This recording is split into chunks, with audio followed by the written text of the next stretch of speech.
Olá, meus amigos das Ciências Criminais. Sejam bem-vindos. Eu sou o professor José Neto e nós vamos dar início a mais uma aula do nosso curso Recursos no Processo Penal. Antes, um lembrete para aqueles que se inscreveram pelo Siga Eventos para receber o certificado. Não deixe de colocar o seu nome na lista de presença que seguirá nos comentários do vídeo para depois contabilizarmos a sua participação. Vamos então dar início à nossa aula de número 12. Nós estamos estudando o recurso em sentido estrito, previsto a partir do artigo 581 do Código de Processo Penal. E ainda estamos nas hipóteses de cabimento. Eu digo ainda estamos porque não temos pressa. Nesse curso aqui, a velocidade não é a de cursinho preparatório para concurso, em que se dá o máximo de informação, de dicas, macetes, para que você memorize muita informação para fazer uma prova dentro de pouco tempo. O objetivo aqui é realmente um aprendizado para a vida inteira, seja qual for a profissão que você escolher no direito, seja advocacia, seja um cargo público mediante concurso, não importa. O que eu quero aqui é que você se familiarize com os recursos no processo penal, que você compreenda bem o que diz a legislação, a doutrina, a jurisprudência. Então o nosso curso aqui se assemelha mais ao ritmo de uma aula de graduação do que a um cursinho preparatório para concurso. Então, por isso, nós estamos desde a aula 7 analisando cada hipótese de cabimento do recurso em sentido estrito, e na aula passada, a nossa aula 11, nós paramos no inciso 14. Então vamos dar sequência a partir de agora, começando pela leitura do artigo 581, cujo caput diz que cabe recurso em sentido estrito, aí da decisão, despacho ou sentença. Já falamos sobre isso, o legislador não foi muito preciso nesse caput do artigo 581, já que não cabe recurso de despachos, propriamente dito, despachos de mero expediente. Mas o que importa é que caberá recurso em sentido estrito nas hipóteses previstas taxativamente no artigo 581. E vamos à leitura agora do inciso 15. Atenção para a tela. Cabe recurso em sentido estrito da decisão que denegar a apelação ou a julgar deserta. Bom, sobre esse inciso 15, é necessário fazer algumas considerações, sobretudo em prol daqueles que estão começando o estudo do processo penal e que talvez não estejam tão familiarizados com a linguagem própria dos recursos. E você não pode, então, confundir denegar a apelação com negar-lhe provimento. São expressões que têm significados distintos. Pois veja bem, quando você interpõe um recurso, como o recurso em sentido estrito, como a apelação, você interpõe perante o juiz que proferiu a decisão. Esse juiz fará um juízo de admissibilidade, verificando se estão presentes os requisitos para os recursos que nós já estudamos, que alguns chamam de pressupostos recursais, requisitos objetivos, requisitos subjetivos. Então nós já vimos o cabimento, a adequação, a tempestividade, a regularidade formal, já vimos o interesse de agir, a legitimidade de parte. Então esses requisitos são analisados pelo juiz. Se verificar que estão presentes todos os requisitos, o juiz encaminha o recurso para a instância superior, após o recebimento das razões, das contrarrazões. Então o juiz encaminha o recurso para a instância superior. E isso é o que nós chamamos de dar seguimento ao recurso. Faltando qualquer dos requisitos do recurso, o juiz nem intima as partes para oferecer razões e contrarrazões. Ele já nega seguimento ao recurso. Isso é que é denegar o recurso. Então, no caso da apelação, o juiz fará esse juízo de admissibilidade, tão logo seja interposto o recurso, e faltando qualquer de seus requisitos ou pressupostos, como preferem alguns, o juiz denegará o recurso, negará seguimento ao recurso, deixará de mandá-lo para a instância superior. Se, por outro lado, o recurso subir, se atender aos requisitos, na instância superior, que será um órgão colegiado, um tribunal de segundo grau, o relator fará novamente esse juízo de admissibilidade e depois do processamento previsto em lei, que nós estudaremos aqui em aulas futuras, colocará para julgamento. E no ato do julgamento, Pode-se dar provimento ao recurso quando se acolhe em seus fundamentos, provimento total ou parcial, e pode-se negar provimento ao recurso ou desprover o recurso. Aí é uma análise do mérito da questão, é uma análise do mérito do recurso. Quando se acolhe em seus fundamentos, se dá provimento. Quando se rejeitam seus fundamentos, se nega provimento. Então não confundir o denegar o recurso, que é o negar seguimento a ele, negar a subida para a instância superior, com o provimento do recurso, ou negar provimento ao recurso, que é já um ato do órgão colegiado da instância superior que irá julgar o recurso. Então, no caso aqui, cabe recurso interdistrito quando o juiz de primeiro grau denegar seguimento à apelação, não permitir a subida da apelação para a instância superior por faltar, na visão do juiz, algum dos requisitos. Se o recorrente entender que não estava faltando, ele vai ingressar com o recurso em sentido estrito, com fundamento aqui nessa primeira parte do inciso 15. Um detalhe importante para se observar é que aqui não cabe você estender a interpretação desse dispositivo e pensar que vai caber recurso interdistrito sempre que o juiz denegar a subida de algum recurso. Não.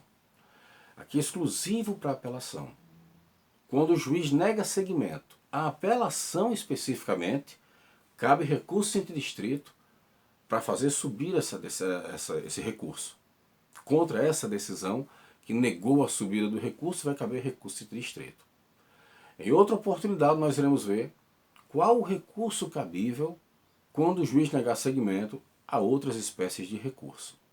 Mas no caso de apelação especificamente é que você usará esse recurso em sentido estrito com base no inciso 15. Mas veja que o inciso 15 não fala só de denegação do recurso. Fala também quando o juiz julgar deserta a apelação. O que é uma apelação deserta? O que é a pena de deserção que pode ser aplicada aí ao recurso? Já falamos um pouco sobre isso quando estudamos exatamente os requisitos dos recursos. Mas voltando então a esse tema, quando você for estudar, você pegar, a maioria dos livros vai trazer isso, então quando você pegar o autor de sua preferência para estudar, provavelmente ele irá falar sobre uma hipótese de apelação deserta que já não subsiste em nosso ordenamento jurídico. É que até 2008 estava previsto no Código de Processo Penal, no artigo 594, que o réu, para apelar, se ele foi condenado, para apelar ele teria que se recolher primeiro à prisão para depois apelar. Consequentemente, no artigo 595, dizia-se que se ele fugisse após apelar, sua apelação seria julgada deserta. Então não seria conhecida sua apelação e ela seria julgada deserta. Bom, em 2008, na reforma de 2008, o artigo 594, que previa o recolhimento prévio como condição do recurso, como requisito para o recurso daquele que foi condenado, esse foi revogado. Entretanto, estranhamente, manteve-se o 595, que dizia que, tendo o réu fugido, a apelação seria julgada deserta. Bom, a doutrina e a jurisprudência começou a criticar esse dispositivo, dizendo que não havia sentido. Ora, se já não havia mais o requisito do recolhimento prévio para se poder recorrer, não se podia penalizar aquele que fugisse após ter recorrido. Então, finalmente, em 2011, se alterou novamente o Código de Processo Penal, extinguindo esse dispositivo, 595, ele foi revogado, o 595, de forma que agora não é mais requisito o recolher-se previamente à prisão para poder recorrer, para poder apelar, como também não gera a deserção o fugir após ter apelado. Então, essa pena de deserção não se aplica mais no processo penal. Mas e o que é a deserção, então, no processo penal? A pena de deserção que subsiste é o não pagamento do preparo, das despesas com o recurso. Mas é bom lembrar que o Ministério Público não está sujeito ao pagamento de despesas processuais. O réu, no processo penal, só é obrigado a pagar as despesas do processo se condenado, se confirmada a sua condenação, ao final, se transitada em julgado a sua condenação, então o réu será condenado a pagar as despesas processuais. E quem então deve se preocupar no ato do recurso com o pagamento do preparo? Bom, o querelante, o autor da ação penal privada. Não é o Ministério Público que propõe a ação privada, é o querelante. Então, o querelante, seja o ofendido ou seus sucessores, se for o caso, é quem tem que se preocupar com efetuar o pagamento do preparo para poder recorrer. Então, se apelou e não fez o pagamento devido do preparo, a apelação será considerada deserta e, portanto, o juiz não irá receber o recurso, uma vez que faltou um dos requisitos, que é exatamente o preparo. Vamos à próxima hipótese. O inciso 16 diz que cabe recurso interdistrito, vamos olhar aqui na tela, da decisão que ordenar a suspensão do processo em virtude de questão prejudicial. Bom, de que trata esse inciso 16? Caber o recurso em razão aí de uma decisão que suspende o processo penal para aguardar o julgamento de uma questão prejudicial. O que é isso? Bom, se você não está muito familiarizado com o Código de Processo Penal, você precisa dar então uma lida nos artigos 92, 93 e 94 do CPP, do Código de Processo Penal. Ali o legislador trata dessas questões prejudiciais.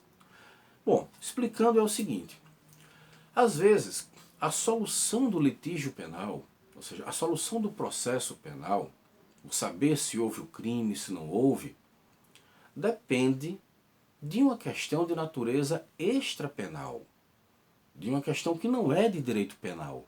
Saber se o crime realmente existiu ou não, por vezes, depende de uma questão que não é de direito penal. E isso é disciplinado nos artigos 92 a 94 do Código de Processo Penal. Ali nós temos duas hipóteses de questões prejudiciais, ou seja, que afetam diretamente o mérito do processo penal. Como é que são essas questões prejudiciais? Primeiro nós temos as questões prejudiciais obrigatórias, previstas no artigo 92, ou disciplinadas, na verdade, no artigo 92.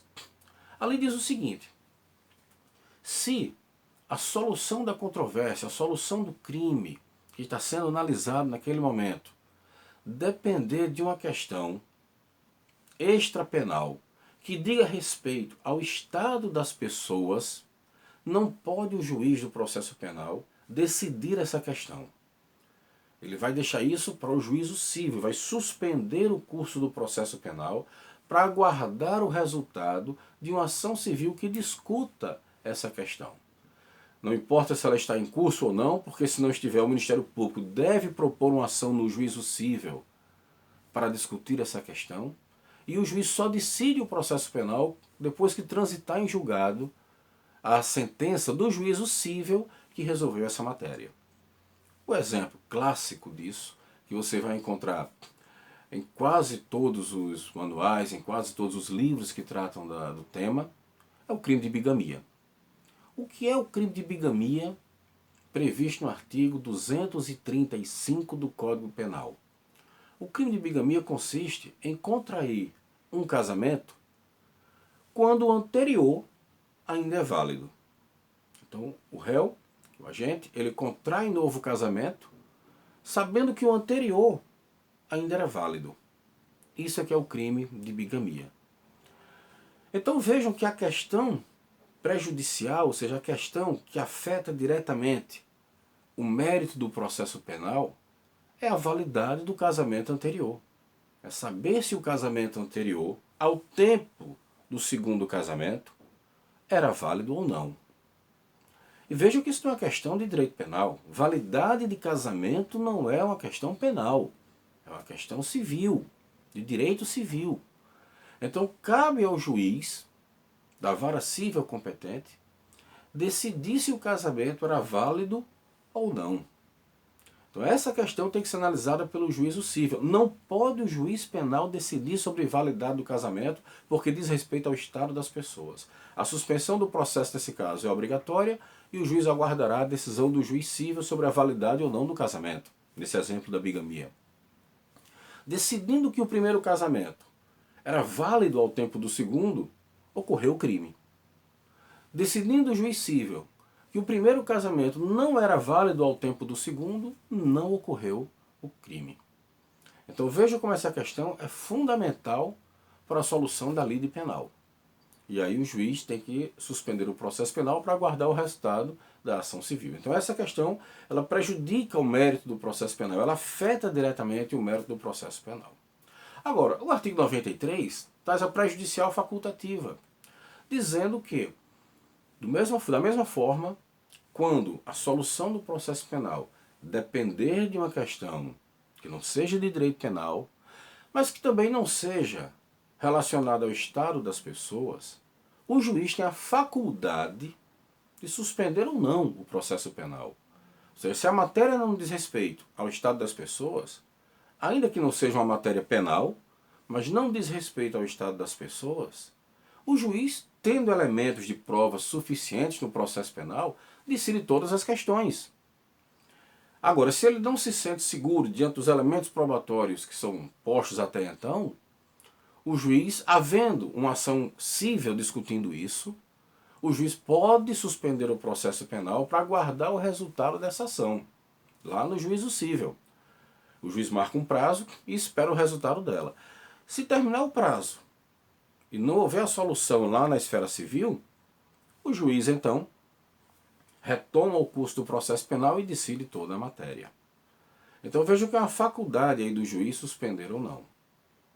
Mas o que importa aqui é que, quando o juiz suspender o processo penal, para aguardar o resultado de uma questão prejudicial nociva, se a parte que quiser recorrer entender aí que não era caso de suspensão, não era necessária a suspensão, não era hipótese de suspensão, poderá ingressar com esse recurso em sentido estrito, com fundamento no inciso 16.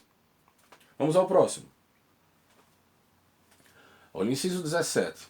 Fala da decisão que decidir sobre a unificação de penas. Unificação de penas é matéria para o juiz de execução. Quando você é condenado a mais de uma pena, compete ao juiz da execução unificar essas penas para atender ao limite, atualmente agora de 40 anos. Até pouco tempo, até dezembro de 2019, o limite de cumprimento de penas era de 30 anos. Mas a alteração veio no dia 24 de dezembro de 2019, aumentando esse limite de cumprimento de pena para 40 anos. Então cabe ao juiz de execução unificar as penas. Isso é muito importante para efeito de progressão, para efeito do tempo de total de cumprimento da pena, mas é uma decisão do juiz da execução. E já falei aqui, quando tratamos dos incisos 11 e dos incisos 12, que a Lei de Execução Penal, a chamada LEP, a Lei 7.210 de 1984, ela traz no seu artigo 197 o agravo em execução, alguns chamam agravo de execução, como sendo o recurso cabível contra todas as decisões do juiz da execução penal. Então, no caso do inciso 17, não cabe recurso em sentido estrito. Atenção, você que está aí fazendo suas anotações, coloque aí, no inciso 17, não cabe recurso em sentido estrito. É o agravo em execução previsto, vou dizer novamente, no artigo 197 da Lei de Execução Penal, a Lei 7.210 de 1984. Então essa, novamente, não é uma hipótese de recurso em sentido estrito, assim como o inciso 11, assim como o inciso 12. Não cabe aqui recurso em sentido estrito, mas sim agravo em execução. Vamos ao próximo. O inciso 18 diz que caberá recurso em sentido estrito da decisão que decidir o incidente de falsidade. O Código de Processo Penal traz a previsão de alguns incidentes que devem ser processados em apartado. O que é isso? São questões que surgem no curso do processo que, para não criar obstáculo, não atrapalhar o andamento do processo principal, elas serão discutidas num processo à parte. De forma que o seu mérito, o mérito desse processo à parte, não é o condenar ou absolver o réu, mas resolver essa questão incidental, essa questão que surgiu no curso do processo. Uma dessas questões que podem surgir é a falsidade documental. Alguém pode suscitar a falsidade de algum documento no processo. E para que a discussão quanto à possível falsidade do documento não atrapalhe o andamento do processo principal, isso é tratado num processo à parte. E a decisão que resolve esse processo incidental não é apelável, neste caso do inciso 18. Isso é curioso, porque nos demais incidentes semelhantes, a exemplo da restituição de coisas apreendidas, o recurso cabível é a apelação. Você tem outros incidentes, como insanidade mental, como hipoteca legal, o arresto. Todos eles, o recurso cabível da decisão que resolve esse processo incidental é a apelação. Nós vamos ver isso futuramente. Mas no caso do inciso 18, especificamente, no caso do inciso 18, o recurso cabível é o recurso interdistrito. Por quê? Existe algum diferencial no incidente de falsidade? Não. É aquilo que eu tenho falado desde a nossa aula 7. Não existe uma lógica que explique as hipóteses de cabimento, o porquê dessas hipóteses de cabimento no artigo 581. Você não pode dizer que são só decisões interlocutórias, porque há decisões definitivas também. Você não pode dizer que nesse caso aqui há uma especificidade no incidente de falsidade que não haja em outro incidente. Poderia ser apelação, mas o legislador escolheu o recurso interdistrito. E depois nós vamos entender melhor o cabimento da apelação. Então se lembre, o incidente de falsidade não é apelável. A decisão que resolve o incidente de falsidade não é apelável. Cabe, sim, recurso em sentido estrito. E agora veja o que nós temos na tela. Fiz questão de colocar em vermelho para destacar a revogação de todos esses dispositivos. Do 19 até o 24 estão todos revogados. Por que revogados? São tacitamente revogados, na verdade. Constam ainda no artigo 581, porque infelizmente o legislador não teve o cuidado de fazer uma lei que tirasse esses dispositivos do artigo 581. Então eles estão aqui para confundir aquele que está tentando estudar, se preparar para algum concurso, aprender mais sobre recursos. Mas se lembre, do 19 até o 24 estão todos tacitamente revogados. Do 19 até o 23, nós temos hipóteses de execução penal. As decisões aqui previstas, do 19 até o 23, são todas decisões que competem ao juízo da execução penal. E, portanto, o recurso cabível nessas situações não é o recurso interdistrito, é o agravo em execução previsto no artigo 197 da Lei de Execução Penal, 197 da LEP. E o 24? O 24 não é assunto de execução penal. O 24 é dizendo que a decisão que converter a multa em detenção simples. Então, embora até pudesse ser um assunto de execução penal, mas o problema aqui não é esse. É a impossibilidade jurídica dessa hipótese. É que até 1996 era possível converter a pena de multa que não foi paga em pena privativa de liberdade. Mas isso, depois do Pacto de São José de Costa Rica, da Costa Rica, que inadmitiu a prisão por dívida, salvo o caso de pensão alimentícia, aqui no Brasil foi recebido e interpretado dessa forma, de modo que não é possível mais prender alguém porque não pagou a pena de multa. Se você não paga a pena de multa, será inscrita aquela dívida na dívida ativa e vai ser cobrada pela Fazenda Pública, mas não convertida em pena privativa de liberdade. Então não é mais possível juridicamente essa hipótese prevista aqui no artigo 581, no seu inciso 24. De forma que não cabe em recurso interdistrito nessa hipótese que juridicamente não existe mais. Vamos então para o último inciso, encerrando então o cabimento do recurso interdistrito. Essa é a novidade. O artigo 581, inciso 25, diz que cabe recurso em sentido estrito da decisão que recusar homologação à proposta de acordo de não persecução penal previsto no artigo 28A desta lei. Isso foi incluído pela lei número 13.964 de 2019. Ela incluiu o artigo 28A. Nós só tínhamos o artigo 28. E a lei 13.964, de 24 de dezembro de 2019, acrescentou o artigo 28A. Esse artigo 28A, ele trata do acordo de não persecução penal proposto pelo Ministério Público quando não é caso de arquivamento, quando o crime não é cometido com violência ou grave ameaça, quando a pena não ultrapassa 4 anos. Então o Ministério Público pode propor um acordo de não persecução penal, não oferecer a ação penal contra aquela pessoa e ela se sujeitar antecipadamente já a algumas condições. Bom, o juiz ele pode considerar que não era a hipótese de acordo de não persecução penal, que aquele acordo não atende aos requisitos legais, que não era cabível naquele momento, ou que são abusivas as condições. E o juiz ele pode devolver ao Ministério Público para modificar a proposta, ou então, se verificar que a proposta é realmente muito abusiva, completamente legal, o juiz pode rejeitar a proposta do Ministério Público de um acordo de não persecução penal. E aí, contra essa decisão, que rejeitar a homologação da proposta de acordo, cabe esse recurso interdistrito, que é a novidade. Você que está estudando aí para a OAB, para concurso, tenha muito cuidado com essa hipótese que é nova. Então cabe recurso interdistrito contra a decisão do juiz que se recusa a homologar o acordo de não persecução penal proposto pelo Ministério Público nessas hipóteses que estarão previstas na sequência aqui do artigo 28A. Bom, com isso nós finalizamos o cabimento do recurso interdistrito. Nós finalmente terminamos o cabimento do recurso interdistrito. Nas próximas aulas nós iremos falar sobre quando o recurso interdistrito ele sobe nos próprios autos, ou quando sobe em autos apartados, quando ele tem efeito suspensivo e principalmente como se dá o processamento do recurso interdistrito. É algo que confunde um pouco aqueles que não são iniciados no processo penal.